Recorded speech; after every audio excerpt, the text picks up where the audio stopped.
본문의 말씀을 통해서 실패가 실패로 끝나지 않으려면 이란 제목으로 함께 은혜를 받고자 합니다. 여러분들 인생에 듣기 싫은 말, 많은 사람들이 꺼리고 그리고 쉬쉬하는 말들 중에 가장 많은 말이 아마 이 실패라는 말일 것입니다. 실수보다도 더 중한 어떤 책임이 부여되는 단어가 이 실패라고 하는 단어인데, 생각보다 우리 어린 친구들부터 실패했다라는 말을 곧잘 쓰는 것을 우리는 발견할 수 있습니다. 그만큼 실패를 했을 때 그 단어가 우리 인생 가운데 주는 그 느낌이나 의미는 허무함이나 절망감이나 그리고 나 자신에 대한 실망감, 미래에 대한 두려움들이 그 실패라고 하는 단어 가운데 더욱더 또렷하게 새겨지는 영향들을 우리는 발견하게 됩니다. 실패한 것을 드러내놓고 자랑하거나 다른 사람들에게 알리기보다도 성공하지 못한 실패담은 많은 사람들에게 잊혀지거나 또는 숨겨지기를 바라는 것이 인간의 마음이라고 할 수 있습니다. 그런데 사실 이 실패라고 하는 것은 우리 인류의 역사상 많은 부분에 성공으로 이어지는 지름길이라는 것을 우리는 잘 알고 있습니다. 더군다나 실패라고 하는 이 단어에 대해서 일본에서는 실패학이라고 하는 학문을 만들어낼 정도로 아주 중요한 이 문학의 한 장르가 된다는 것을 우리는 발견하게 됩니다. 실패가 성공의 열쇠로 이끌어가는 지름길이 되고, 또 우리나라에서는 생소하지만 여러 선진국에서는 이 실패라고 하는 이 학문이 최고 단계에서 이루어지는 주제로 그렇게 각광받고 있다는 겁니다. 실패를 통해서 배우게 되면은 더 큰 실패를 막을 수 있고 또 성공의 지렛대로 활용할 수 있다는 것이 바로 이 실패학이 가지고 있는 중요한 핵심이라고 할 수 있습니다. 우리 모든 한국의 역사 가운데서도 우리가 기억하기 힘들 여러 가지 사건, 사고들이 있었습니다. 몇 가지만 꼽아본다면 1995년도에 502명이나 사망자를 냈던 상품 백화점 붕괴 사고나 2003년도에 192명의 목숨을 앗아갔던 대구 지하철 참사, 또 2014년도에 299명의 목숨을 잃어버리게 만들었던 세월호 침몰 사고, 최근에 2022년도에는 195명의 젊은이들이 이태원이라고 하는 서울의 중심가에서 압살을 당해서 죽음으로 내몰리게 되는 사건들이 있었습니다. 이런 모든 사건들이 가지고 있는 공통점이 무엇이겠습니까? 적당하게 숨기거나 책임을 회피하려고 하는 시도를 통해서 이 모든 일들이 발생한 실패의 한 가지들이라는 겁니다. 오늘 본문에서도 보면 우리에게 다윗이 인생 가운데 큰 실패의 사건을 마주하고 있음을 보게 됩니다. 다윗의 전체 인생을 살펴보면 다윗은 인생의 말년에 큰 위기를 경험하게 됩니다. 그 위기는 바로 아들 압살롬의 반란과 세바의 반역 사건이었습니다. 다윗을 반역한 그 사람들이 정말로 다윗과 함께했던 가족이나 신하였기 때문에 다윗도 상상할 수 없는 일이었지만 그만큼 그 일의 파급력은 너무나도 컸습니다. 그것으로 다윗의 인생이 마무리되는 것처럼 보여졌지만 이것 또한 하나님의 은혜로 잘 마무리되고 진압되는 것처럼 보여졌습니다. 다윗이 이제 더 이상의 중대한 실수만 하지 않는다면 그래도 그의 인생이 태평성대한 모습으로 잘 마무리될 수 있는 그런 분위기였습니다. 그런데 다윗이 67세가 되던 해에 이제 다윗이 70세에 돌아갔기 때문에 이제 세상을 떠나기 3년 전이죠. 큰 실수를 범하게 됩니다. 두 가지 실수를 범하는데 한 가지는 나라를 뒤흔들 정도의 큰 사건이었습니다. 자신의 충성스러운 신하였던 우리아의 아내 밧세바를 취하고 그 여인을 취하기 위해서 우리아를 전쟁터에서 일부러 죽게 만든 사건이었습니다. 그리고 또 한 가지 사건은 바로 오늘 본문에 소개되고 있는 이 사건인데, 겉으로 보기에는 그저 이스라엘 백성 가운데 인구가 몇 명이나 되는지를 헤아리는 지극히 평범하고 자연스러운 현상처럼 보여지지만, 사실 이 사건이 나타나고 진행되는 모든 과정 속에서는 이 다윗이 지난날 자신이 하나님 앞에서 행했던 실패에 대한 두려움이라든지 영적인 경계심을 풀어버리게 되는 상황 가운데서 나타난 사건이란 겁니다. 다윗의 인생이 실패로 거듭나고 실패로 모든 인생에 쌓아왔던 공동탑이 무너지게 되는 이 순간을 맞이하게 되었는데, 과연 이 다윗이 영적인 경계심을 늦추고 그의 인생 가운데 실패를 실패로 보지 못하게 될 때에 그의 인생 가운데 어떤 증상들이 나타났는가, 이 시간 세 가지로 함께 살펴보고 저와 여러분들은 그와 같은 어리석은 모습들을 답습하는 그 행보를 멈추는 은혜가 있기를 간절히 바랍니다. 첫 번째로 이 다윗의 인생 가운데 나타났던 잘못된 모습은 인생의 주도자가 누구인지를 망각했다는 것입니다. 당연히 그리스도인들, 하나님을 믿는 백성들의 인생을 이끌어가는 분이 누구시겠습니까? 하나님이시지 않습니까? 그런데 다윗이 이것을 잊어버렸다는 겁니다. 오늘 본문에서는 이 인구조사가 일어난 사건에 대해서 이와 같이 설명을 합니다.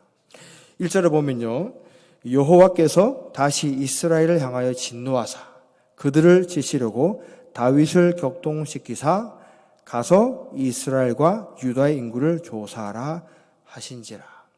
여기서 이 인구조사를 하게 만든 장본인이 누구로 기록되어 있습니까?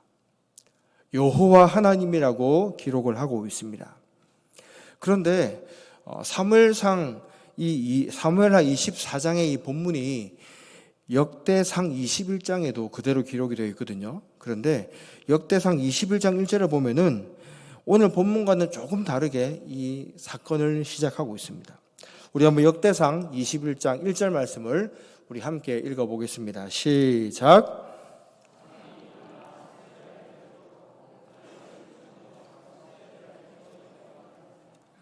분명히 사무엘하 24장에서는 이 인구조사 사건의 주도자가 여호와 하나님이라고 이야기를 하고 있습니다. 그런데 역대상에서는 사탄이라고 하는 존재가 쓰여지면서 이 사탄이 다윗을 충동해서 이스라엘의 인원들을 계수하게 만들었다는 겁니다. 그럼 과연 이 본문을 우리는 어떻게 이해하고 받아들여야 되겠습니까? 우리는 이 전혀 비논리적으로 보이는 이 두 가지의 질문을 본문을 통해서 우리는 그 단서를 욥기 1장 11절과 12절에서 발견하게 됩니다. 우리 한번 욥기 1장 11절과 12절 말씀 함께 읽어보겠습니다. 시작. 이제 주의 손을 펴서 그의 모든 소유물을 치소서. 그리하시면 틀림없이 주를 향하여 욕하지 않겠나이까. 여호와께서 사탄에게 이르시되 내가 그의 소유물을 다 내 손에 맡기노라. 다만 그의 몸에는 내 손을 대지 말지니라. 사탄이 곧 여호와 앞에서 물러가니라. 아멘. 저희가 계속해서 욥기의 본문으로 새벽에 말씀을 묵상하고 있기 때문에 여러분들이 잘 기억하셨을 거라고 여겨집니다. 분명 하나님께서는 모든 세상에 흘러가는 일들을 주관하고 계신 분입니다. 사탄이 욥을 공격하고 그의 몸을 상하게 하는 일을 감행할 때에도 하나님의 허락을 받고 그 일을 했다는 것 우리는 잘 알고 있습니다. 마찬가지입니다. 하나님께서는 지금 다윗을 주도 면밀하게 지켜보시고 있는데 다윗이 가지고 있는 마음 중심 가운데 하나님께서 기뻐하지 않으시는 마음의 상태들이 조금씩 생겨난다는 것을 보신 겁니다. 바로 교만이란 마음이죠. 그래서 하나님께서는 다윗의 마음 가운데 있는 이 교만이라고 하는 이 죄악의 뿌리를 어떻게 뽑아낼 수 있을지를 바로 이 사탄이라고 하는 존재를 통해서 더 큰 그림으로 다윗의 인생 가운데 역사하시기로 작정하신 겁니다. 그래서 겉으로 보기에는 사탄이 다윗을 충동시켜서 다윗이 필요치 않은 인구조사를 하게 만든 것처럼 보여지지만 실상은 이 모든 일들을 허락하신 분이 누구라고요? 바로 여호와 하나님이시라는 겁니다. 아무리 사탄이 이 다윗의 마음을 충동질시키고 싶어도 하나님의 주권과 역사 가운데 허락이 없이는 절대로 사탄이 다윗의 마음을 함부로 어떻게 할 수 없었다는 것이죠. 다윗은 그의 마음 가운데 이와 같은 인구조사를 하고 싶은 마음이 일어났을 때에 과연 나에게 나타나는 이 마음, 이 생각, 이 계획이 누구로부터 온 것인가를 분명하게 알아야만 되었다는 겁니다. 그러나 결과적으로 인구조사는 하나님께서 원하시는 바가 아니었고 오히려 하나님께서 다윗의 그 교만한 마음과 또 이스라엘 백성들 전체가 가지고 있는 하나님을 향해서 가지고 있는 꺾이지 않는 목과 아주 강팍한 심령들을 깨부수고 그것을 하나님의 방법으로 해결하기 위한 또 다른 하나의 역사적인 방법이었음을 우리는 발견할 수 있습니다. 인구조사는 다윗의 생각의 흐름이 계속해서 인간 중심의 인본주의로 젖어들게 하는 행위였습니다. 사람이 많으면 많을수록 어떻습니까? 사람들이 내는 세금이 많아지기 때문에 경제적으로 다윗에게 더욱더 부유함이 주어질 것입니다. 사람이 많으면 전쟁이 났을 때에도 군사력이 그대로 직결되기 때문에 국방적인 모든 역량들이 훨씬 더 다윗에게 유리하게 돌아갔을 겁니다. 사람이 많다는 것, 다윗 왕의 수하에 백성들이 많다는 것은 곧 그것이 왕의 능력과 연결되기 때문에 왕권력이 얼마나 공고하게 세워져 있는가도 여실히 사람들의 숫자에 따라서 그대로 보여지는 상황이란 거죠. 단면적으로 볼 때는 사탄이 다윗을 파괴시키고 하나님이 싫어하는 행동을 부추겨서 다윗이 스스로 몰락하는 것처럼 그렇게 그림이 그려지는 것처럼 보이지만 우리가 입체적으로 이 사건을 바라볼 때는 다윗에게 남아있는 교만함, 이스라엘 민족 전체가 가지고 있는 고질적인 죄악들을 징계를 통해서 풀어나가시는 바로잡기 위한 하나님의 놀라운 계획들이 여기에 숨겨져 있었다는 것입니다. 저와 여러분들에게 주어진 인생의 많은 문제들 또 사건, 사고들이 일어날 때마다 우리는 무엇을 마음 가운데 새기며 기억해야 되겠습니까? 우리 인생의, 내 인생의 주도자가 바로 하나님이라는 사실을 믿음으로 꼭 기억하시기 바랍니다. 겉으로 볼 때 내 인생이 망하는 것 같고 더 이상 내 삶에 그 어떤 소망이 없어 보이는 비참함으로 내 삶이 얼룩지는 것처럼 보인다 할지라도 그 모든 상황을 하나님의 눈으로 볼 때는 그것을 통해서 우리의 영혼을 새롭게 하시고 우리의 삶의 방향을 새롭게 하나님께로 맞추기 위한 하나님의 놀라운 은혜의 방편이라는 것입니다. 그것을 깨닫게 되면은 아무리 실패한 것처럼 보이는 상황이랄지라도 그것을 통해서 낙담하기보다도 하나님께 새롭게 우리의 고개를 들 수 있는 힘과 소망이 생기게 될 것입니다. 우리가 모든 순간에서 인생의 주도자가 여호와 하나님 되심을 늘 기억하는 성도들 되시길 바랍니다. 다윗이 그가 하나님 앞에서 영적인 경계심을 풀게 되었을 때 그에게 나타난 두 번째 증상은 바로 분별력 상실로 리더십이 무너지게 되었다는 것입니다. 여기서 한 명 중요한 인물이 등장합니다. 바로 요압이라는 인물인데 이 요압은 그 당시에 모든 백성들이 그 이름의 뜻 가운데 여호와 하나님의 이름을 넣는 것을 아주 즐겨했습니다. 그래서 이 요압도 그의 뜻이 여호와께서는 아버지시다라는 의미를 담고 있었습니다.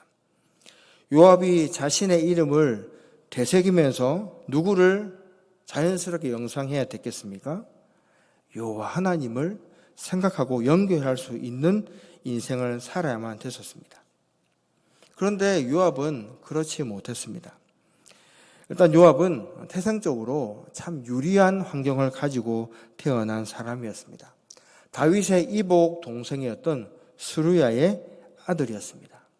이 스루야는 아들이 3명이 있었는데 아사엘과 아비새 그리고 이 요압이 삼형제로 모두가 전장에서 아주 중요한 역할도 감당했고 또 싸움도 아주 잘했던 그런 충성스럽고 용맹스러운 장수였습니다. 하지만 이 요압은 정말로 여러 가지로 혈기가 아주 득센 그런 사람이었고 주변에 있는 다윗의 신하들이나 그 측근들을 자신의 마음대로 해코지 하거나 심지어는 죽이기까지도 했던 인물이었습니다. 그래서 이 다윗은 기름 붓고 하나님의 왕이 되었을 때에 하나님 앞에서 왕이 되었을 때에 사무엘하 3장 39절에서 이와 같은 하소연을 하기도 했습니다.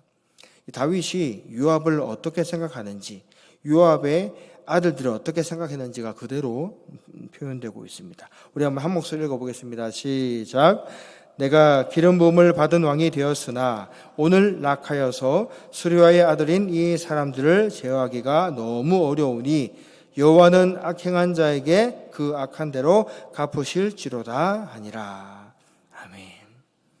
다윗이라고 할지라도 그가 400여 명의 비류들을 거느리는 아주 막대한 리더십을 발휘한 사람이었음에도 불구하고 그가 자신의 친척되는 이 요압과 아사엘, 아비새 이 형제들을 컨트롤하는 것이 너무나도 어려웠다는 것입니다. 그리고 이 요압은 어떠한 일까지 했냐면은 살인을 저지르는데 자신의 동생 아사엘을 죽였던 아브넬, 이제 사울의 군대 장관 아브넬을 죽이기도 했습니다. 그리고 앞서 말한 것처럼 다윗의 충성스러운 신하였던 우리아를 전쟁에서 죽이는데 같이 가담도 했었고요. 다윗의 아들 중에서 압살롬이 다윗 왕을 반역했을 때에 다윗이 그토록 압살롬의 목숨을 살려놓으라고 간청했건만 요압은 자기의 혈기대로 압살롬을 죽이고 말았습니다. 나중에는 심지어 다윗에게서 자신이 신임을 이제 잃어버리고 군대 장관의 자리에서 자기가 이제 물러나고 아마사라고 하는 사람이 대신 세워지게 됩니다.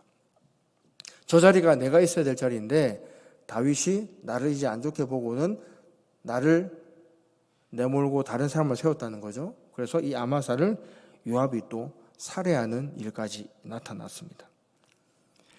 이와 같은 요압, 정말로 사리 분별도 잘 못하고 하나님의 뜻과 하나님의 어떤 선한 계획들을 헤아리기보다도 자신의 생각이나 욕정대로 무엇인가를 그대로 표출하는 인물이었는데 이 인물이 오늘 다윗에게 어떤 조언을 하고 있습니까?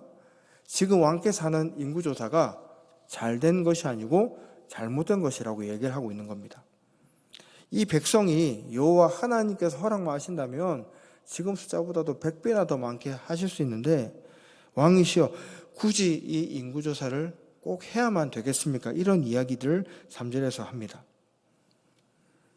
이처럼 분별력이 부족한 요압도 이것이 하나님의 뜻인지 하나님이 기뻐하신 일인지 이런 것들을 살펴서 알 수가 있는데 지금 다윗이 어느 정도로 분별력을 상실했냐면 요압도 알고 요압도 깨닫는 이 이야기들을 다윗은 깨닫지 못하고 있는 거예요. 그리고 오히려 요압이 정말로 진심으로 충원해 주는 말에 어떻게 반응합니까? 더욱더 그 신하들을 다그치면서 빨리 인구를 조사해라고 그렇게 닥달하는 모습을 우리에게 보여주고 있습니다.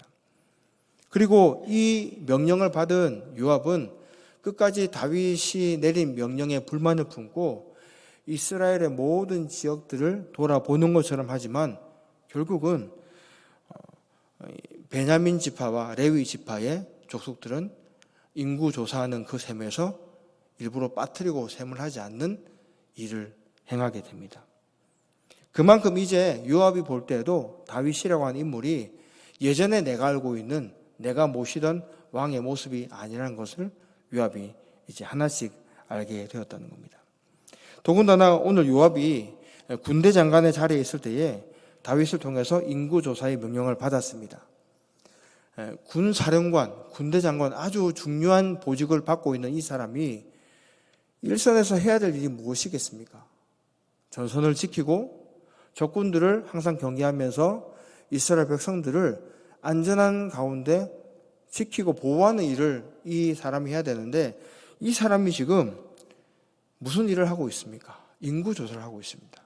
게다가 이 인구조사를 하는데 어느 정도의 시간을 쏟아 부었냐면은 우리 사무엘하 24장 8절 말씀 함께 읽어보겠습니다. 시작. 그들 무리가 국내를 두루 돌아 9달 20날 만에 예루살렘에 이르러. 거의 10달 가까운 시간을 인구를 셈하는데 이 군사령관인 요압이 계속해서 그의 시간을 행했다는 겁니다. 만약에 이 시대가 적군과의 접전이 벌어지는 치열한 전쟁의 시기, 냉전기와 같은 그런 시기였다면은 이와 같은 일은 섣불리 일어날 수 없는 일입니다. 그런데 이 군사령관이 10달 동안 그의 직책을 떠나서 인구수를 조사하고 다녔는데도 이스라엘 나라 가운데 전쟁이 일어났습니까? 전혀 일어나지 않았습니다. 한마디로 이 시대는 전쟁의 시대가 아니고 태평성대의 시대였다는 겁니다. 그 누구도 다윗을 넘보지 못하고 이스라엘 백성과 싸움을 견줄 만한 시도조차 하지 않을 정도로 그 정도로 다윗을 통한 왕권력이 이 이스라엘 나라에 아주 확실하게 자리 잡은 그러한 시대였다는 것이죠. 그래서 이처럼 평화로운 시대에는 다윗처럼 잘못된 생각을 할 가능성이 더 커진다는 겁니다. 인간이란 존재는 위기 때는 하나님을 의지하고 찾게 되어 있습니다.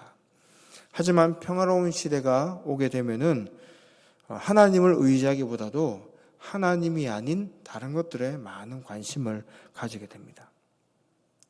평화로운 시대가 와서 더 이상은 먹고 사는 것은 문제도 없고 이스라엘 민족들에게 덤비는 이방인들이 전혀 없다면은 오히려 그것을 통해서 하나님께 더 집중해야 될 것인데 다윗은 이제 자신에게 있는 것들에 마음을 쏟기 시작한 겁니다.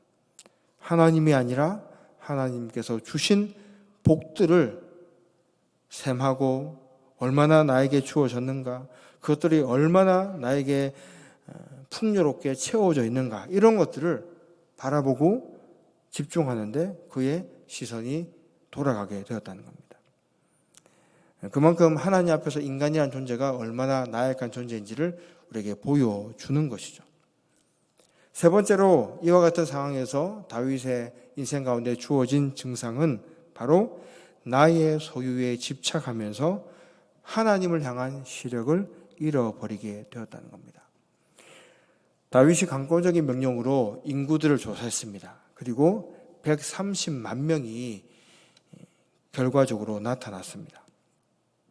130만 명, 얼마나 많은 숫자입니까?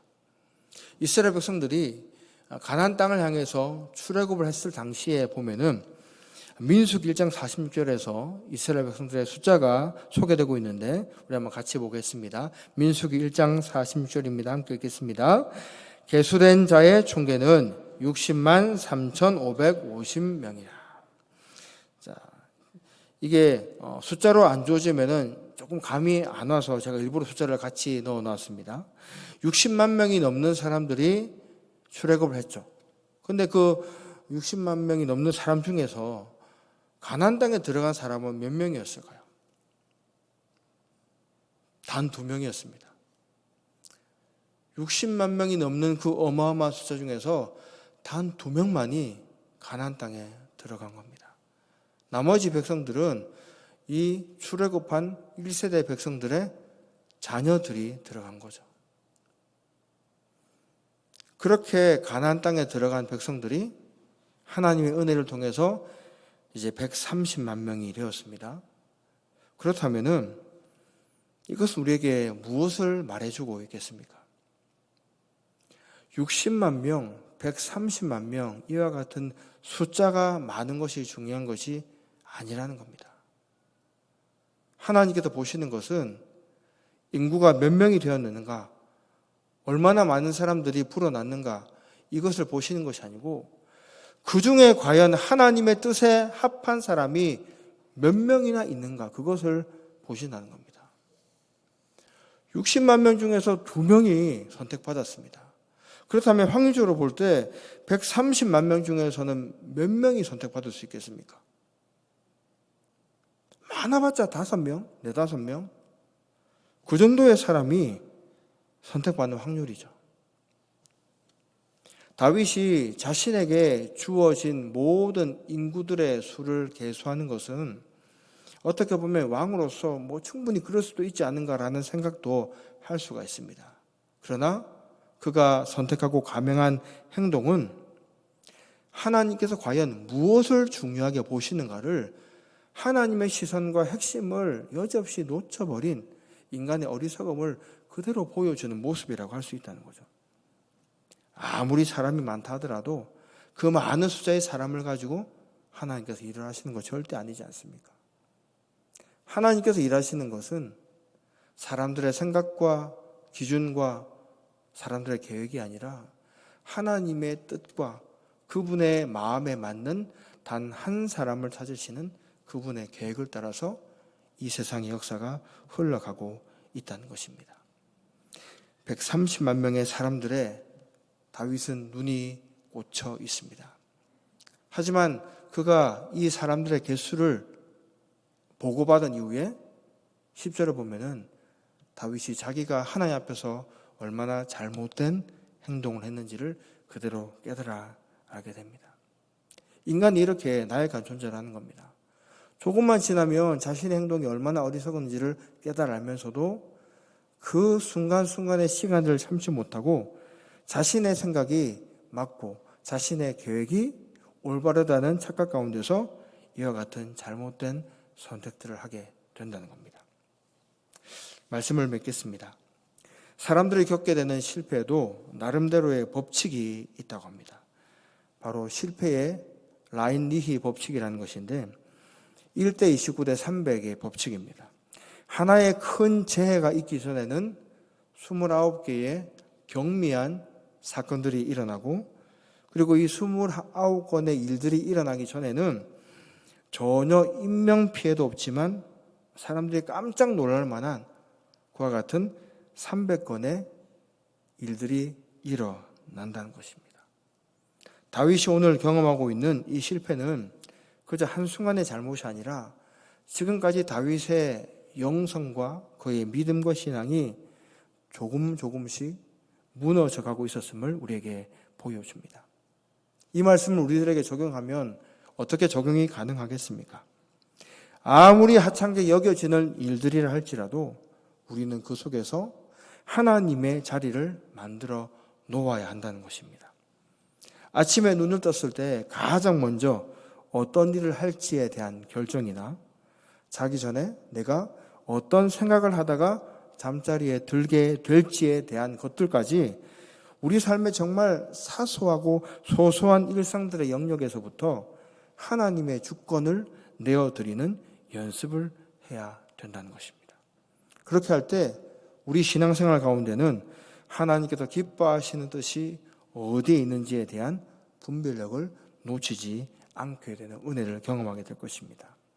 우리 인생의 주도자가 하나님 되심을 기억하고 믿음의 눈으로 분별력을 놓치지 않을 때 내 눈에 보이는 것들에 집착하지 않고 하나님만 바라볼 수 있는 귀한 신앙으로 자라게 될 줄 믿습니다.